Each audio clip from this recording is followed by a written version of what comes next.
Hello, and welcome to this Eyes of Harmony podcast. On this channel, we talk everything old, new, and upcoming Doctor Who. Still not much going on at the minute, but we had a couple of things. So obviously on Friday, it was Red Nose Day, which is a little charity. I mean, it's comic relief, isn't it? Is what the whole thing's called. And then they have Red Nose Day, which was Friday, which is raising money for those in need. And so there was a couple of Doctor Who actors showing up. They released a trailer for Red Nose Day, and it had like a clip of Mandip Gill and Jodie Whittaker kind of on the set of Casualty doing a thing. But like literally what they showed in the trailer is literally how much was actually in Red Nose Day. I thought it was going to be like a longer skit thing, and they showed everything that was pretty much in the trailer in that thing. They did like a trailer of 2020 as like a whole, and they had like celebs playing other stuff. It was pretty good actually. Surprisingly for something which has probably been done a billion times, it was a pretty solid version. So yeah, that's the only time that we'll have an all female TARDIS crew was for about 30 seconds. So there we go. That's a shame. We'll probably get it for the beginning of the next episode. Yeah, I guess so. I guess unless they literally start the episode with introducing Dan, and then they show up. They do the Rose. They do the old Rose method where you meet the companion first, which I quite like. Technically, it would have been an female TARDIS crew until he joins. Yes. Unless they literally I guess I wonder if they'll actually do a time jump between the end of the last episode, Revolution of the Daleks. Well, I mean, we already got a time jump, to be fair. Yeah. There'll be media which fills that gap, right? There'll be like, there's a gap here that we can utilize for books, and that's what they'll do. The doctor's long time in jail, documented in audio. And literally, it's just Harry Potter and the Philosopher's Stone. The Doctor read herself a bedtime story, and then they just like copy and paste all of the first Harry Potter book into this book. And there's only like a couple pages before that, a couple pages after. That's it. It's just the Harry Potter book, but like numerous times throughout, the same one just over and over again. So if you like the Philosopher's I think J.K. Rowling would block the release though, because the Doctor changed gender, so J.K. Rowling would block it. Yes. She wouldn't feel safe going to the bathroom with the Doctor. Also being in that bathroom because she was a man many times before. Wow, yeah, that could be that would be good. Yeah, Jesus. It was an odd choice, wasn't it, to use a J.K. Rowling book after all that controversy? Yeah. Especially when your main character literally changed gender. That's a really interesting choice, but yeah. Anyway, there we go. And then the other thing from Red Nose Day was I saw the meme on Twitter first of like David Tennant angry in a car. I was like, where the hell is this from? And then as I was flicking through to try and find the Doctor Who thing, I saw angry David Tennant doing like a car sales pitch. It's quite intimidating, to be honest, actually. He's like just kind of shouting at the camera about this car and why it's so lovely. And it's kind of like, I don't know, I felt like David Tennant would be a good salesman. I felt compelled to buy it with all his charm and kind of...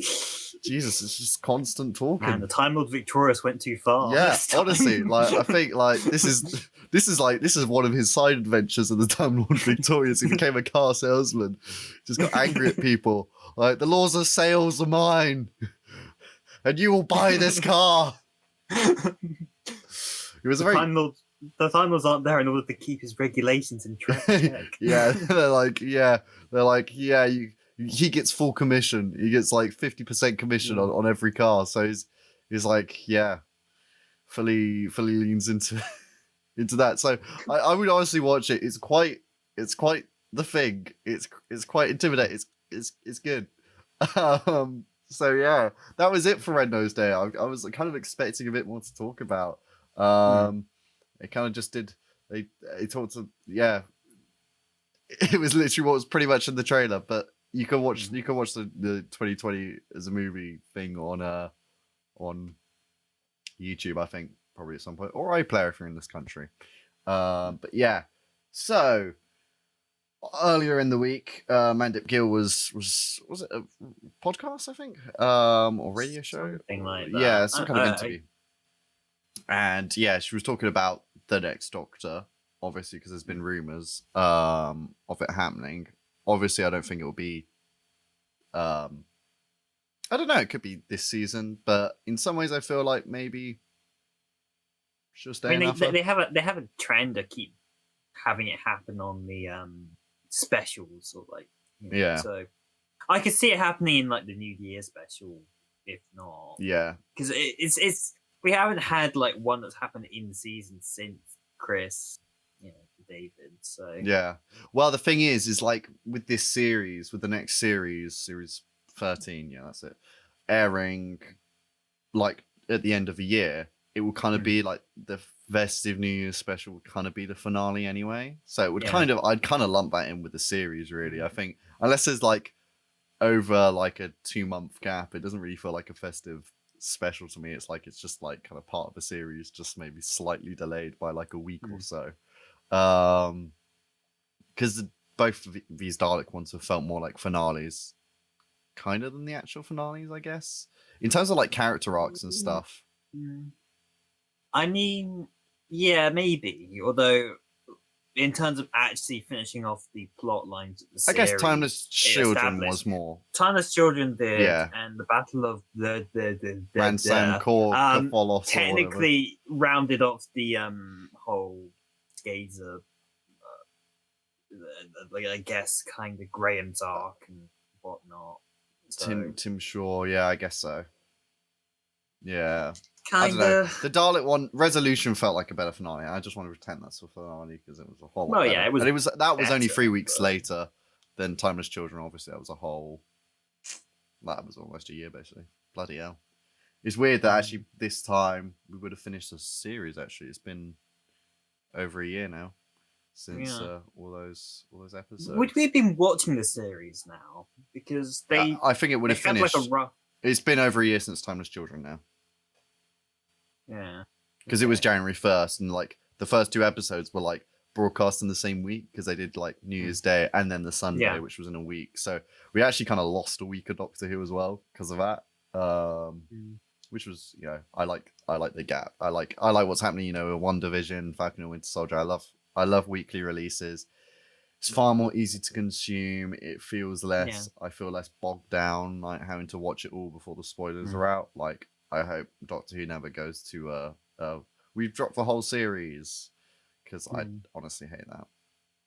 Honestly, would hate it. I just. To be fair, even when they had like Class, they were dropping it like bit by bit, and that was more of a streaming thing as opposed to an actual TV thing. So I think they would. Yeah, because it's gross. Netflix, I don't like it. It's just too much. It's too much. It's just. It all happens and it's gone. It's like. And actually, just as a smaller side, they have now brought back BBC Three as a TV show. Yeah, back in 2022 January, which is good. I think that'll open more jobs as well. I think just tiny bit, just for like making promos and stuff. So, and you'd want a bit more content, I guess. New content. So slightly bigger budget as well. That opens up the possibility, particularly for like Torchwood in particular. People are now clamoring for because of. I mean, they always are clamoring for that to be continued. Revived, but I mean, BBC Three coming back gives it its best chance. I'd say, because they're gonna want that kind of. Well, they need to sell it again. Yeah, right? Yeah. Torchwood definitely would. Torchwood would be, and with Captain Jack now coming back, I can see and like he went to go off to see Gwen at the end. So also, and that sounded very ADR to me. That sounded like it was added in later, right? So I guess we'll see. What happens. But anyway, Mandip Gill was talking about the next Doctor, and she was saying that she thinks the next one will be a woman of color or that, which obviously I think a good step forward. I mean, we got Jo Martin, which I always think I think she's a brilliant actress, but I think what's the shame about it is that she will never be the lead. Like she'll always just be this side Doctor. It's kind of, I think it's a shame that the first kind of woman of color to play the Doctor is this like side Doctor, like a person of color. Period. To be fair, yeah, it's just kind of It's kind of like why like make it the main, like don't make it just this side. I think it's a show like that's the first time they do it is like it's a side one rather than actually making it like a full on. The Doctor, because she was great. I loved her, and for the bits that we had her in, I really did love her. Like she had a brilliant presence, like a presence like Colin Baker has. Where they just kind of hold the freaking screen like when they're on it. They're really like powering, kind of Christopher Eccleston levels as well. Like they just when they're on screen, they're fully in bloody control. And I kind of want to watch Fugitive again of a dude. I don't like the episode, but I want to watch it again just for like her scenes, her stuff. I still think there's more there because the whole TARDIS being a blue box, like the exterior, like that's got to be explained. Like, right, you can't like to me, like if you're a Doctor Who fan and you're making this a pre-Hartnell thing, right?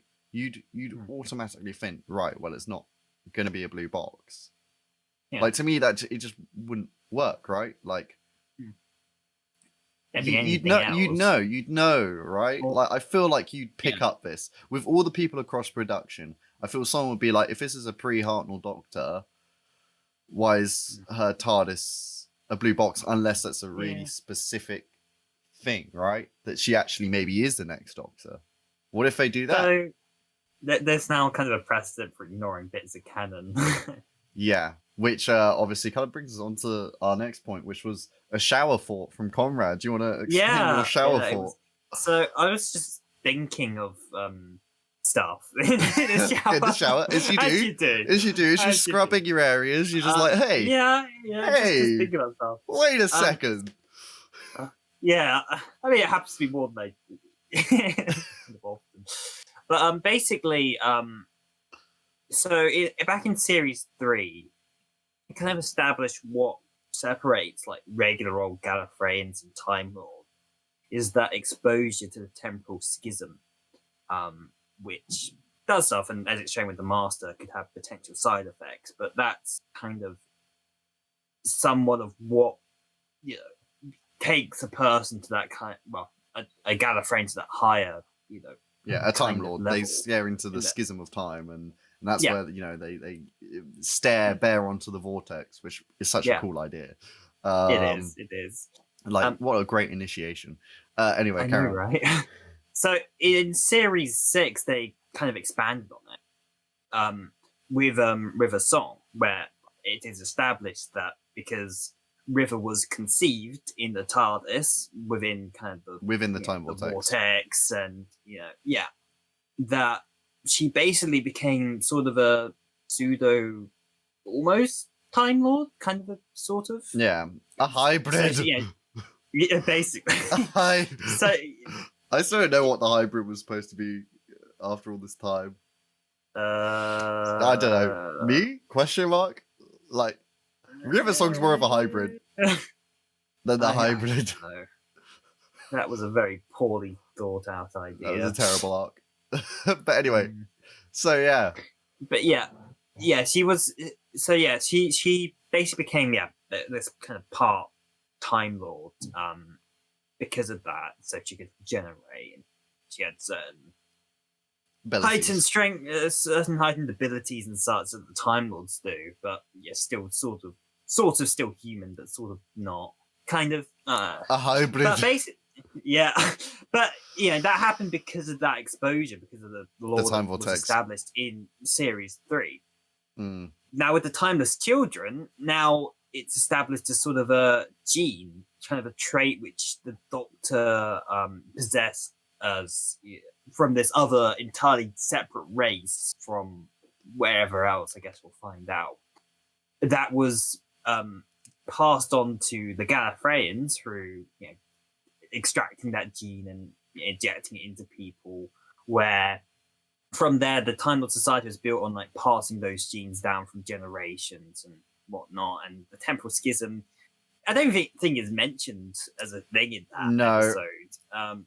So that's just completely ignored, which in itself, like, okay, the Time Lords can lie, and sure, that initiation could have meant nothing. It could have just all been like I still think placebo effect, and it's something in your head, or maybe it just unlocks the abilities which are already there, right?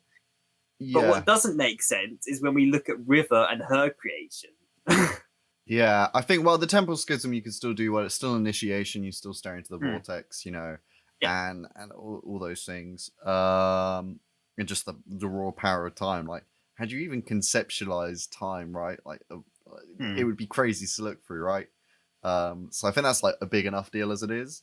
However, being exposed to it, and that's what allowed their abilities. Obviously, yes, they could lie about that. That makes sense. Like that's all fine. I don't mind that canon changing too much because it was like a one line in an episode somewhere. However, River Song is a huge freaking character. Yeah. And if it's genes, I'm questioning now what the 11th Doctor and Amy's relationship was like.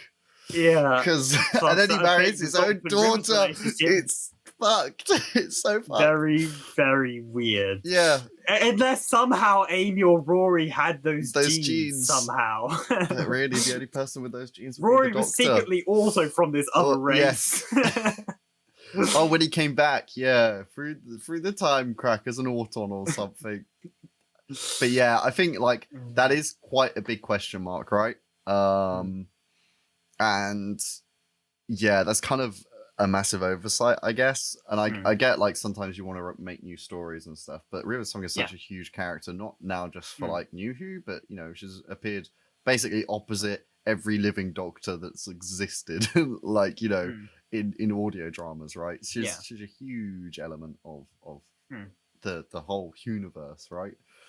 And if they ever thought of bringing her back, that'd make it even weirder. I mean, like there was a recent comment from Alex Keaton when she was saying, "Oh, I think the 13th Doctor should meet River Song," and such like that. So it would make sense, but also it was kind of written in the Husbands of River Song that River Song only met that cycle, because then she says that she never met, the last night on Darillium was the last night she spent with the Doctor who knew her, and it was new face, and she doesn't recognize him, right? Because she's like, she has like a flip thing of all the Doctors, but not Capaldi, because he's like a different.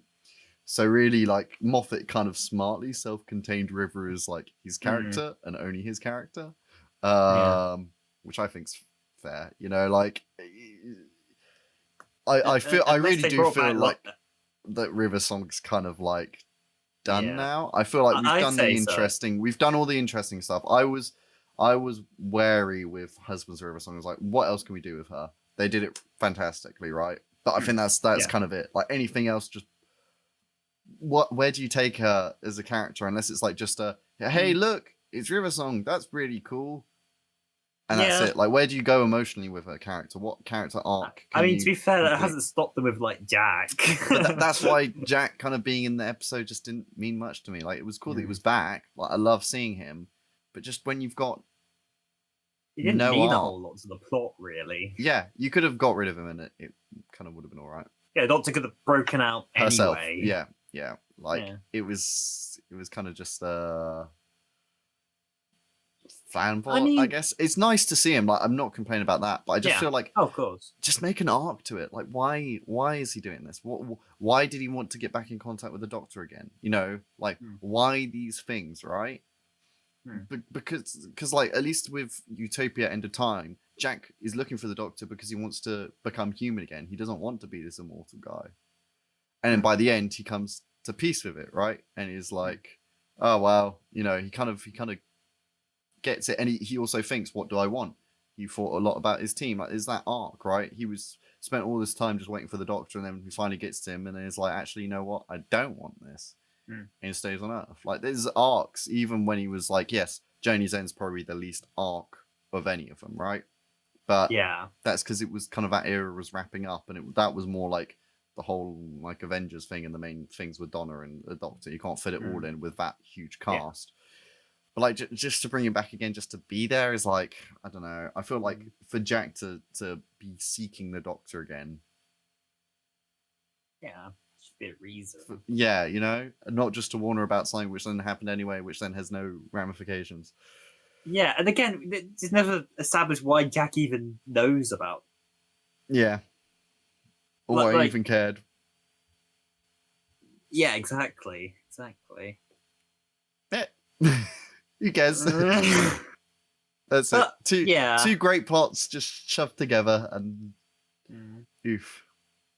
That's it. But yeah, I still think there's a lot to the Timeless Child mythos that you know, like, why are we believing the Master? Everyone's kind of like the guy who lies so much, like, and we're kind of like, as a fan base, we're taking literally everything he's saying for granted, right? At the minute, like, we're literally, it's kind of dumb, right? Like, he's literally the biggest liar in like the show's history. Why are we taking everything that he's saying for complete granted, right? Yeah. Even with the flashbacks, it doesn't mean that the Doctor was that child. Like, it could have been the Master, it could have been any other character. Like, it literally, it could be anyone at this point. Well, I mean, we kind of saw the whole thing with the Doctor's time stream and, you know, the other, and the Morbius Doctors and such. So there is kind of now... Yeah, but that's just her belief, right? That's her thinking back and being like, oh, were those me?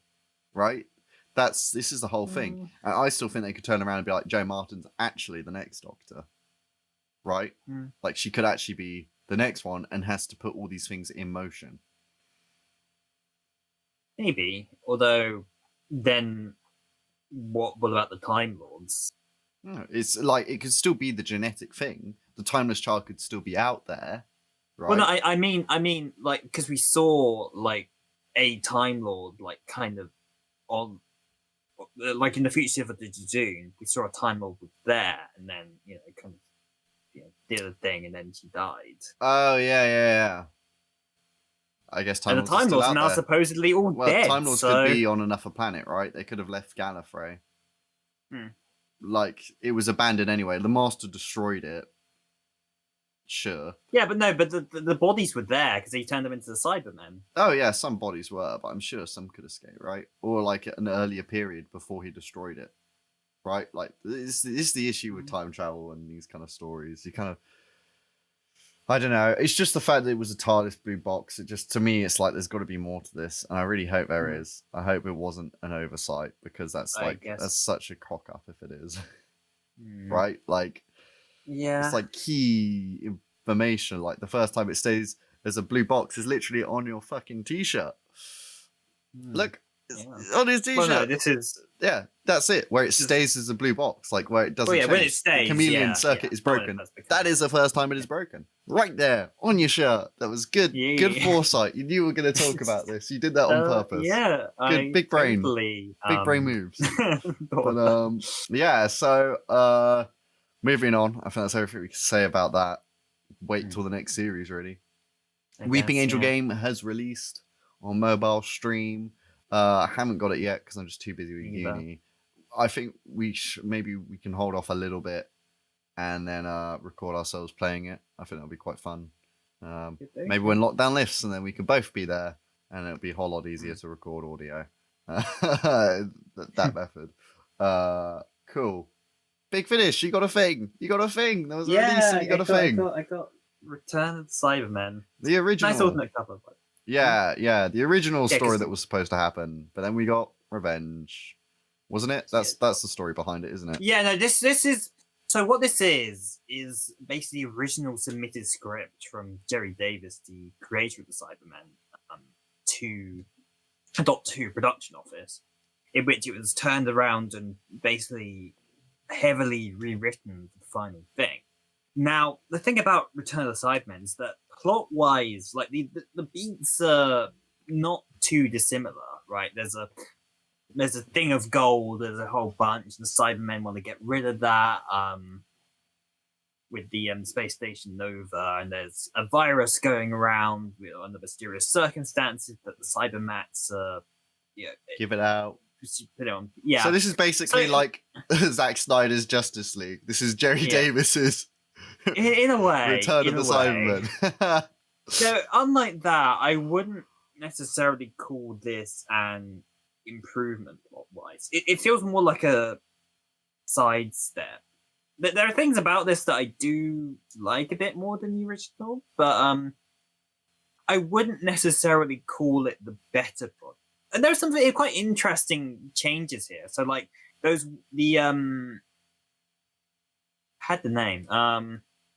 the Volga and the Volgans are not a thing in this. So where the gold is being stored is on an asteroid, which was being mined by a group of people who, when the Doctor goes down there, are currently being trapped and is being manipulated by the scientist guy on the, say, speaking Nova, so that he can escape with like a bunch of the gold. And, you know, like as a double crossing. I mean, I think that was part of the plot, but there isn't very much time spent on this asteroid at all compared to how much was spent on Vulcan in the original Return of the Cybermen. Like there was quite a long time. They had like Sarah going on a boat. Literally in this, only the Doctor heads down to this asteroid and kind of interacts a bit. Like says hello, offers some jelly babies. Wanders around a bit. The leader of the group, she ends up blowing up like the tunnel and dying, and alongside this scientist guy. Sounds painful.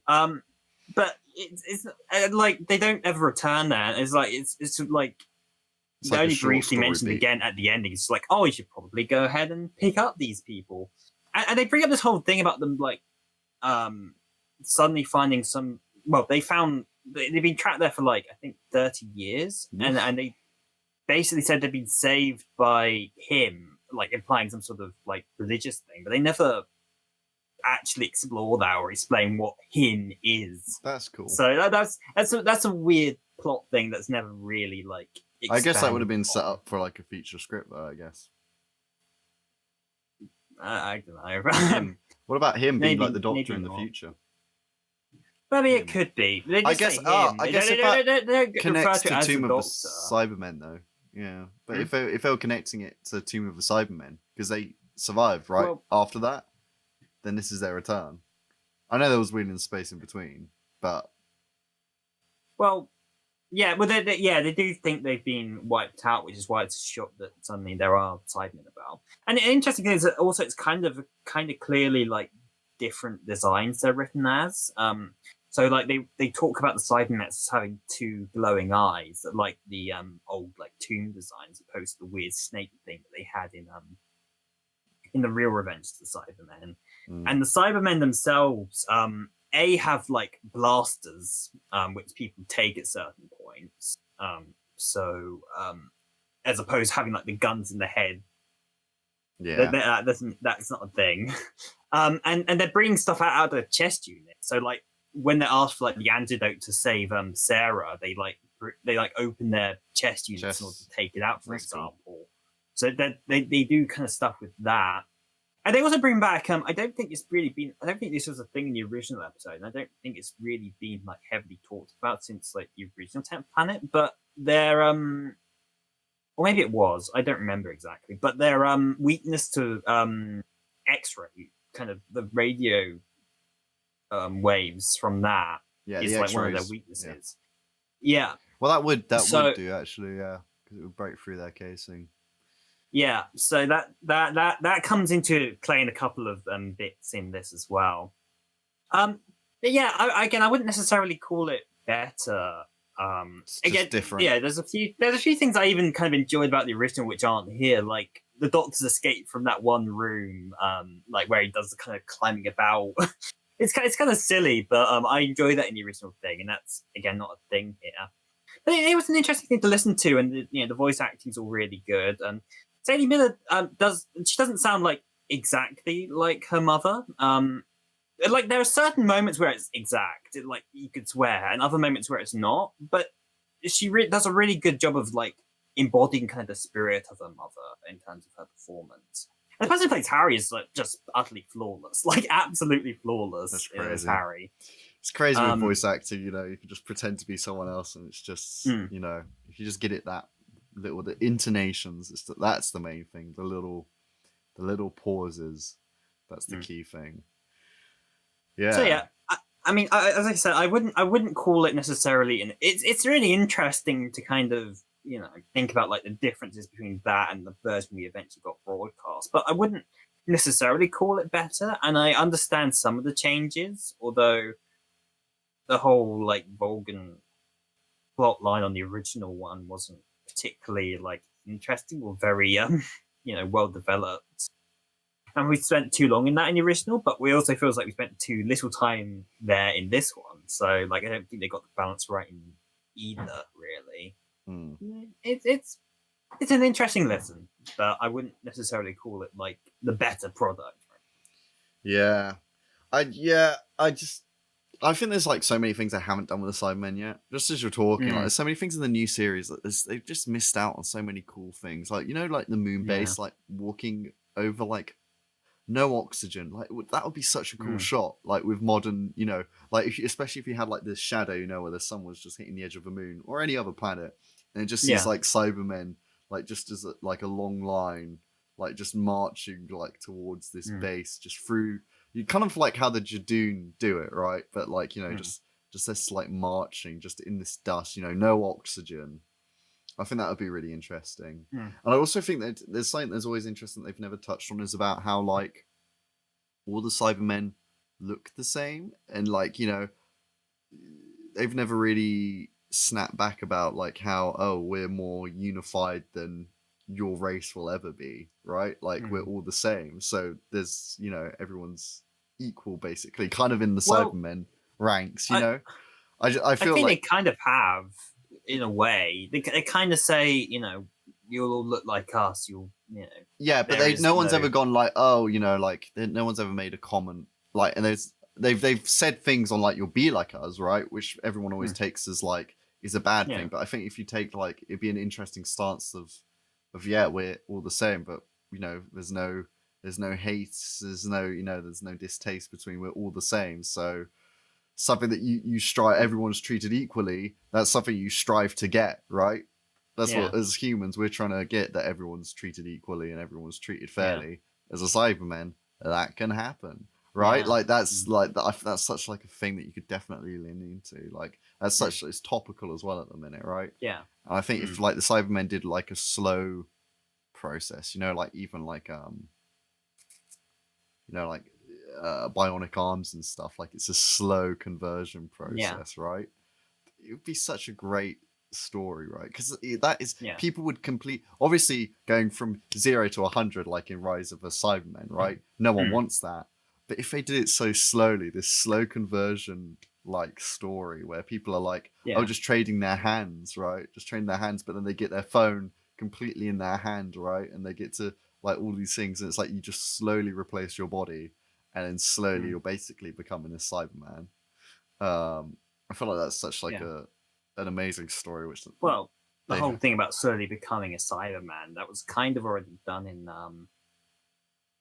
World Enough in Time, Dr. Fools. Yeah, but again, it's quite extreme, right? It's not like you're like upgrading yourself. Like the closest we've got is like the earbud things, right? But now that like technology's kind of moved on now since 2006, you know, where we are in 21, like wouldn't that just be such a great story? Like people are just slowly replacing their like limbs and stuff because they're thinking like, hey, this is a great upgrade, like the next Apple product, right? And it's like it's just, and like people would just start doing it, like inserting like an implant in their arm, and then you could change it that implant actually is like a cyber gun, which then comes out, and like, you know, once they've lost control of their legs and their arms, like you're basically a Cyberman, right? Like this should be so interesting. I feel like there's such a story there which hasn't been done yet. That and just really cool shots of Cybermen. There's so many like in space. There's just so many they haven't done yet, and I think people kind of, the cool things about the earlier black and white Cybermen is still they were slightly human, right? They still had slightly human attitudes. I think that's, and the issue with the modern one is they've gone to robots. These guys are just robots. It's horrific with, you know, mind control, but the issue is with the emotional inhibitor, they just become robots, right? It just, there's nothing to them. That's why like Ashard or I think Ashard in the last finale, he was freaking interesting, right? Best Cyberman we've had in the New Who era, I'd say, because he was, until he got killed horribly by the Master, because that was just such a waste of his great character. He built up this amazing character for 2 episodes, and he just gets shrunken down like. But up to that point, he was such a great character. I really loved, you know, his performance, and just he was just interesting, right?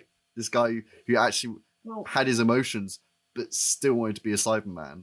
Like, you know, when the Doctor tried to reverse psychology on him, and he's like, I still want to do this. touch on bits of that. So we had like the Cyber Planner in the Nightmare in Silver, which kind of that was interesting, but sadly that episode just is kind of. This is the thing, like Cybermen just. I mean, it has a lot of good qualities about it. It's just it really, really needed to be a two-parter. Oh yeah, I love the idea. Like Neil Gaiman's a fantastic idea. They should have held that off to the next season because, like, of course, that was all 2 parts. So they should have just waited on that one. No, 2 seasons. Season 9. 2 seasons. Yeah, you're right. And different docs. So like, this is the thing. It's just all. Yeah, it's a shame because it was supposed to be 2 scripts. That's the thing, and then they cut it down.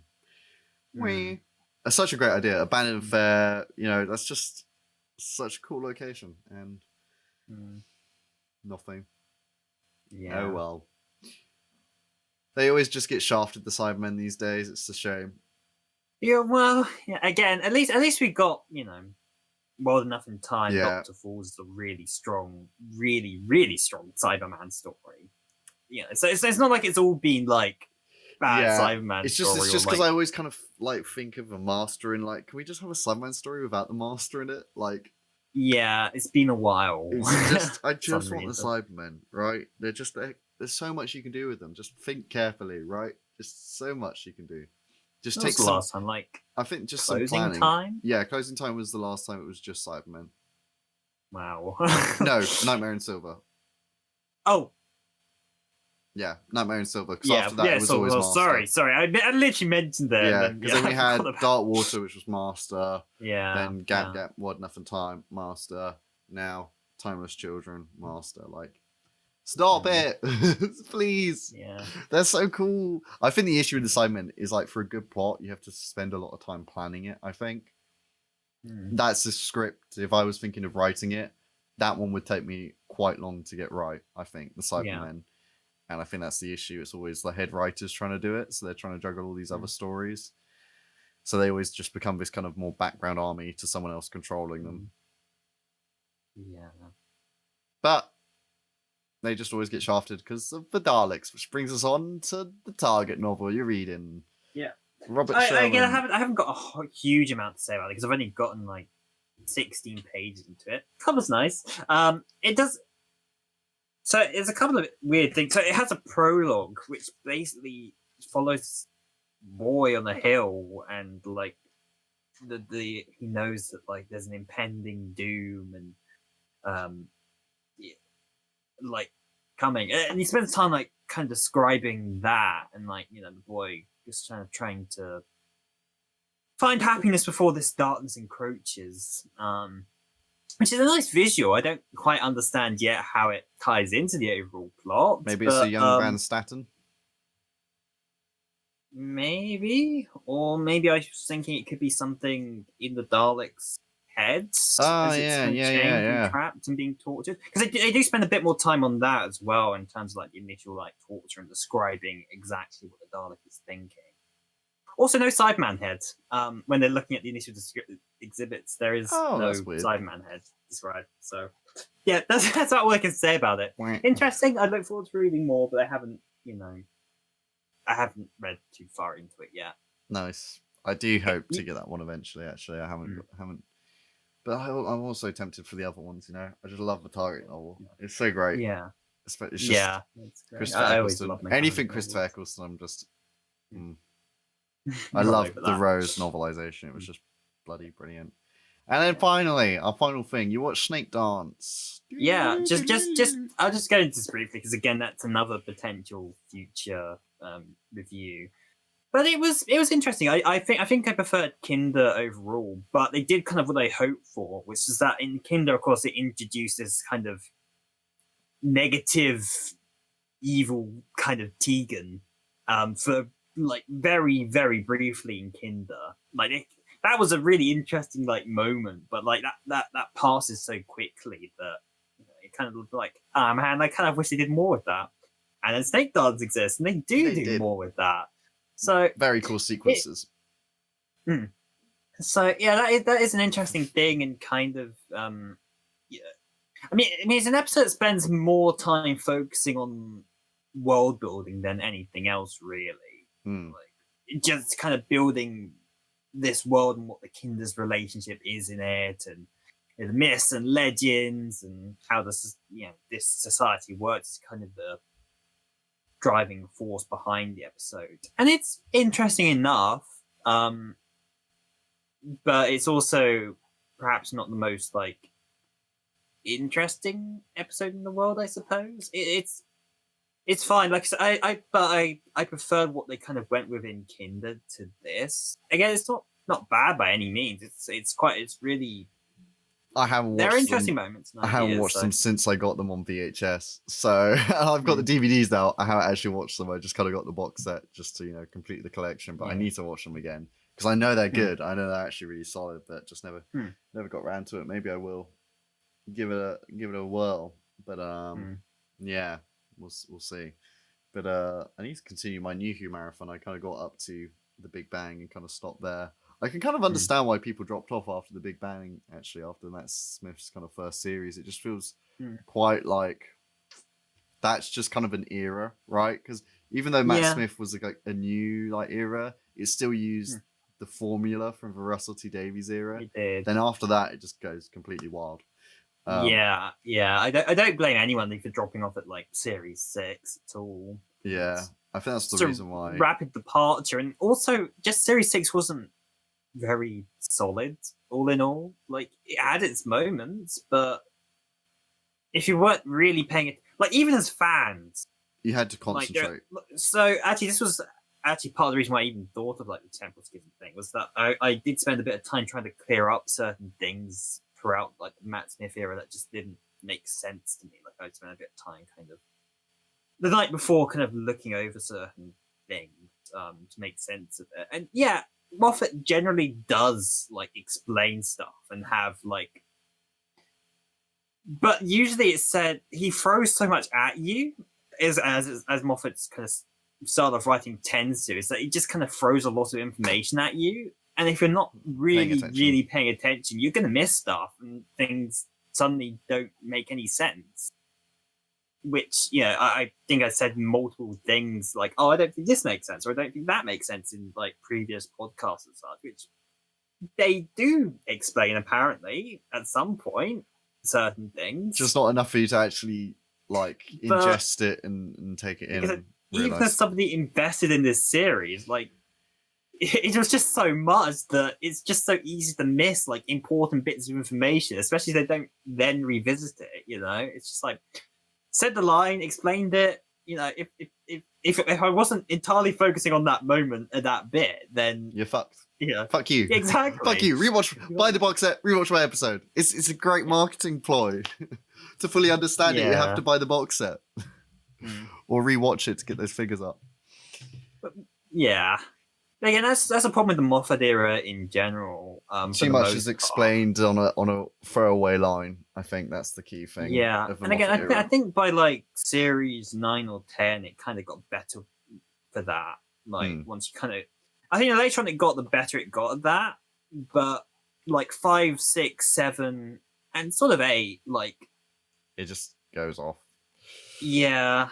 There was some good episodes in those, right? Oh, absolutely. But, like, absolutely. Just like, yeah, it was all over. It wasn't until really 10 did I ever feel like this is back to like, Russell T, like, and then he left. It was like he finally got back on track for the best formula, and then we went off the rails a bit. Hey ho, I think that's everything for this week. Well, fortnight, because we're very busy. It should be and also there's nothing to talk about. And there's nothing to talk about, to be honest. Like we'll do it weekly if there's like if there's a lot more things to talk about. Once I finish uni, I think it'll be a lot easier. That too. To fit stuff in. But yeah. Anyway, comment below what you thought of Red Nose Day or anything we said. You know what I'm going to say if you've watched the podcast before. Just say stuff. You can say whatever you like. Just do it. Tell us about your day. How's your weekend going? How's your weekend going? What do you think of Zack Snyder's Justice League? I enjoyed it. It's just very long. Too. Very long, but I enjoyed it. It is very long. But anyway, we'll see you maybe in a fortnight. Bye!